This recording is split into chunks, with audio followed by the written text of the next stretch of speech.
অনেক রেসপেক্ট আসে এমন কাপলস দেখলে। মন থেকে দোয়া করি আমি। I am nobody. Thank you so much. এটা সত্যি কথা। আমি আমার হাসব্যান্ড যেভাবে লাইফ লিড করি, যেমন আমি একটু উদাহরণ দিয়ে বলি, আমরা যে মহল্লাতে থাকি সেই মহল্লাতে মানে আমরাই একমাত্র হাসব্যান্ড ওয়াইফ যে আমরা যে কোনো জায়গায় গেলে হাত ধরে যাই, হাত ধরে আসি। ঠিক আছে? একসাথে বসে বসে আমরা টাইম স্পেন্ড করি, একসাথে রেস্টুরেন্টে বসি, কখনো কোনো আমরা একসাথে বসে থেকে চা খাচ্ছি দুই বন্ধুর মতো। মানে আমরা একে অপরের বেস্ট ফ্রেন্ড। ঠিক আছে? আমার জন্য আপনাদের ভাইয়ার কোনো এক্সট্রা বন্ধুর দরকার হয় না। আবার আপনার ভাইয়া থাকার কারণে আমার কোনো এক্সট্রা বন্ধু বান্ধবের কোনো প্রয়োজন পড়ে না। কারণ আমরাই একে অপরের পরিপূরক। ঠিক আছে? আর আমার বিয়ের আগে আপনার ভাইয়া হচ্ছে একজন চেইন স্মোকার ছিল। কিন্তু আমার বিয়ের ২-৩ মাসের মাথা থেকে সে একদম স্মোকিং ছেড়ে দিছে এবং সে এখন স্মোকিং এটা ধোঁয়াটা পর্যন্ত সহ্য করতে পারে না। বুঝতে পারছেন? মানে সুন্দর সুশৃঙ্খল একটা জীবনযাপন করে এবং সবসময় ভালো, ভালো খাবার খায়।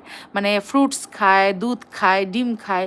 যে মানুষ আগে চেইন স্মোকার ছিল সেই মানুষ এখন এত সুন্দর একটা হেলদি লাইফ লিড করে যে আপনি চিন্তা করতে পারবেন না। সেটা কেন জানেন? ভালোবাসা এমন একটা পবিত্র জিনিস যেটা মানুষকে পরিবর্তন করে দিতে সক্ষম। সো ভালো কোনো ব্যক্তি যদি একে অপরকে ভালোবাসে মন থেকে, তাহলে সেই সম্পর্ক দুজনের পার্সোনালিটি পর্যন্ত নির্মল করে দিতে সক্ষম। সো আমাদের দুজনের পার্সোনালিটি বলতে পারেন যে নির্মল হয়ে গেছে আমাদের দুজনের ভালোবাসার কারণে। আলহামদুলিল্লাহ।